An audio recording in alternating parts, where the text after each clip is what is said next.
Grabe! Tanghaling tapat sa Technological University of the Philippines gym nang mag-iba ang katahimikan ng Asian University Basketball Championship dahil sa rambulan. Final day ng torneo at tabla ang laban. Mapua Cardinals, reigning NCAA champions versus Ningbo University from China.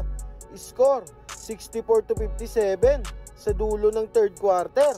Sinipa ni number 27 ng Ningbo ang paa ni Joey Gulapa sa gitna ng bugbugan para sa bola. Sagot ni Gulapa, kick din agad. Agad nagrambulan ang buong bench. Halos lahat manlalaro at coaches napagulo. Dahil sa kaguluhan, tinapos ng referee ang laro.